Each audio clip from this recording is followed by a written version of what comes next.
Welcome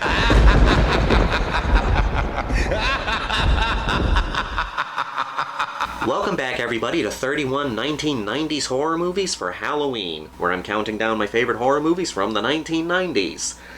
So at number 12 today, we got a Stuart Gordon movie, one of my all-time favorite horror directors, and I will openly say the most, or at least one of the most underrated horror directors. And today, we've got Castle Freak.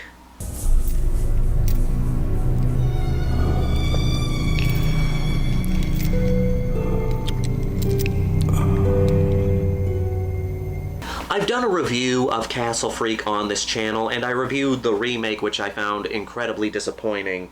And Castle Freak, I've only grown to love Castle Freak more and more since I've done that review, because for me, this is Stuart Gordon's most underrated movie, and definitely one of the most underrated movies of the 1990s. Castle Freak is one of those someone is living in the walls movies, and it's an adaptation of an H.P. Lovecraft story, The Outsider, I believe that, yes, The Outsider, that was the one. It's a short story by H.P. Lovecraft. I'm an H.P. Lovecraft fan, but this is one of his most simple stories. And Stuart Gordon, once again, was able to take this story and make a full adaptation of it in a great way. But it's a simple premise. You have this castle, and there's a freak in this castle. He was kept imprisoned by this countess and abused horribly. His name was Giorgio. Not allowed in the sunlight, kept imprisoned for his entire life, so he's grown feral and vicious.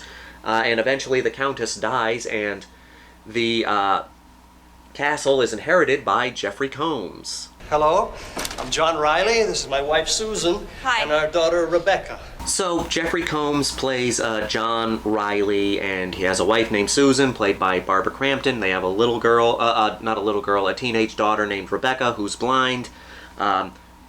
Because of John, but we'll get into that in a little bit. They inherit this castle. They're looking to count down everything in this castle and sell it. They're staying there at the time. As that happens, Giorgio escapes and starts fucking around in the castle. We get some gnarly kills. He's eyeing the blind daughter, and it goes wrong from there. It's a very simple premise. Someone's living in the walls.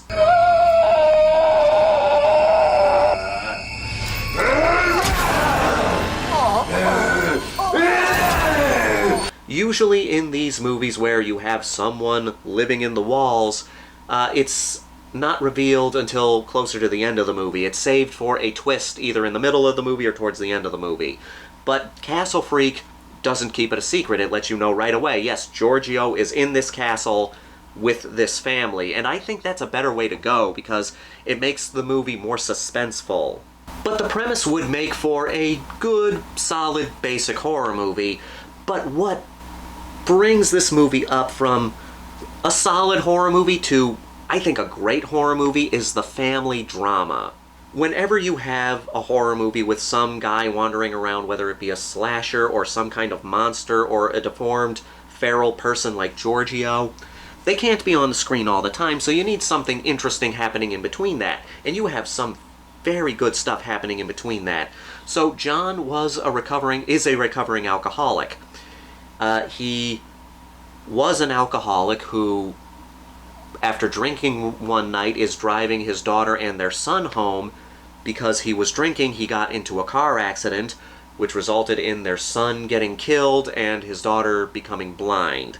And of course Susan, played by Barbara Crampton, cannot forgive him for what happened.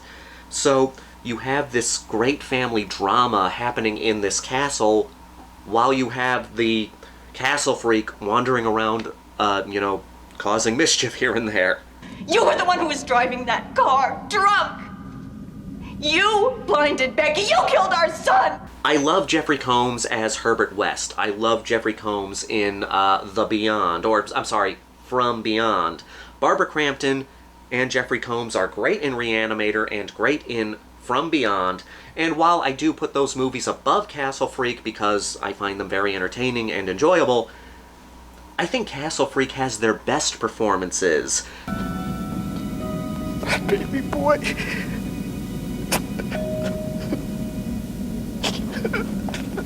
In Reanimator and From Beyond, those movies are on the campier side of things, so they can give more fun, campy performances. And yes, I love those two movies, and I admit full-heartedly, Reanimator and From Beyond, I like those a little more than Castle Freak.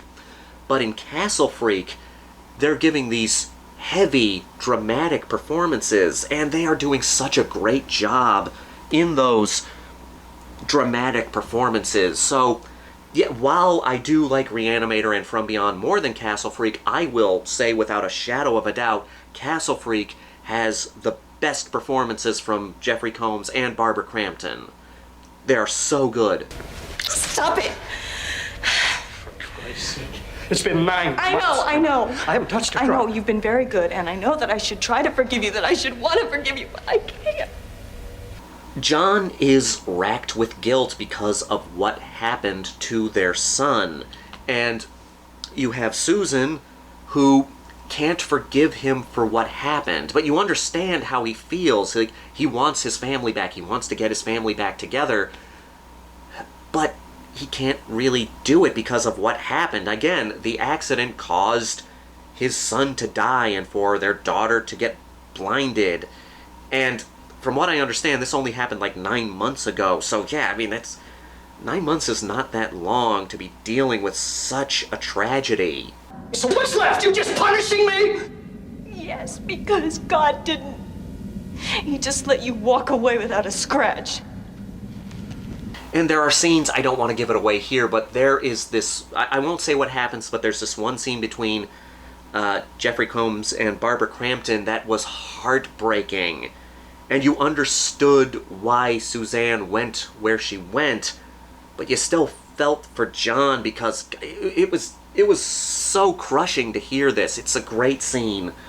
And meanwhile, you have Giorgio going around the castle, and people die, and, you know, he's eyeballing the daughter who can't see.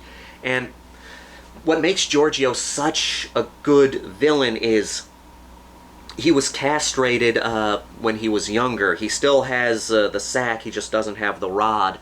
So he gets sexually aroused, but he can't do anything about it. So mixing that with his feral nature makes him an incredibly unpredictable and vicious horror villain.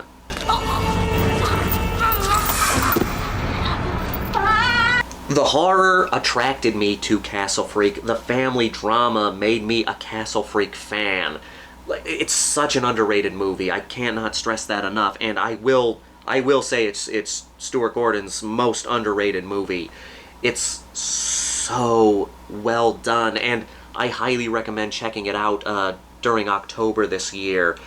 Reanimator and From Beyond are great, and I'm sure they will be viewed from years to come. But this year, pop in Castle Freak. Go in expecting a good horror movie with a good family drama, mixing those together to make, I'm gonna say, one of the best horror movies of the 90s. I mean, oh god. As you can tell, I'm a die-hard Castle Freak fan. I can't recommend it enough.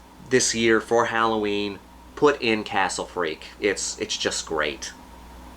I'll have to judge him by what he's really like, not by what he looks like.